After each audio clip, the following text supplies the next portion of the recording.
सौभाग्य, धन, संतान, ज्ञान एवं धर्म के देवता देवगुरु बृहस्पति को माना गया है और इनका अब वक्रगत अवस्था में इस माह आना निस्संदेह कहा जा सकता है कि इसका एक गहरा प्रभाव प्रत्येक व्यक्तियों के जीवन पर पड़ेगा। दरअसल 11 नवंबर को वह कर्क राशि को छोड़कर अपने वक्री अवस्था में पुनः मिथुन राशि में प्रवेश कर जाएंगे, जहां वह 2026 के 11 मार्च तक वक्रगत अवस्था में ही रहेंगे।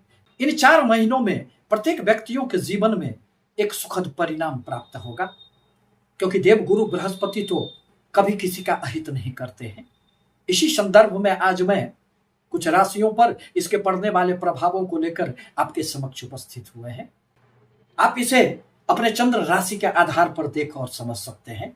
अब जहां तक शनि प्रधान मकर राशि का प्रश्न है, आपके जीवन में बहुत कुछ अच्छा नहीं चल रहा था, परंतु अब देवगुरु बृहस्पति आपको अपने आशीर्वाद से इस प्रकार जीवन को संवारने का कार्य करेंगे कि आपके हर रुके हुए कार्यों में एक गति आ जाएगी। आपके जीवन में अनेक प्रकार से सफलताओं का दौर लिखने के लिए देवगुरु बृहस्पति आपको आशीर्वाद देने वाले हैं।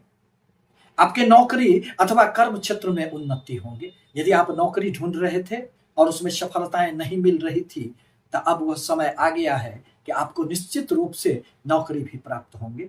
यदि आप पहले से नौकरी कर रहे हैं अथवा व्यापार में हैं, तो आपको उसमें सफलताएं प्राप्त होगी। व्यापार में विस्तार की किसी भी प्रकार की योजनाओं को एक बल मिलेगा। शत्रु अब आपका इस अवधि में कुछ अहित नहीं कर पाएंगे। आप यदि ऋण लेना चाहते हैं तो उसमें भी अब आपको सफलताएं दृष्टिगोचर होगी।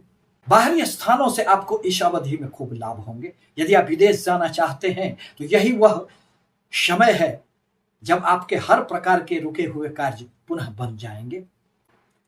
यदि आपका किसी भी प्रकार का व्यापार इंपोर्ट एक्सपोर्ट का है, तो फिर आपकी चल पड़ेगी और आपको खूब धन लाभ होंगे।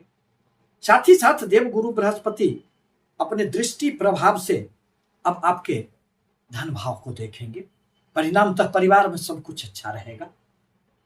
परिवार में किसी भी प्रकार की जो एक समस्याएं आ गई थी वह दूर हो जाएंगे। आपके अचल संपत्ति में भी इस अवधि में वृद्धि होंगे, क्योंकि अर्थ त्रिकोण में बैठकर देवगुरु बृहस्पति अपने दृष्टि प्रभाव से तीनों ही अर्थ त्रिकोण को बांधने का प्रयास करेंगे।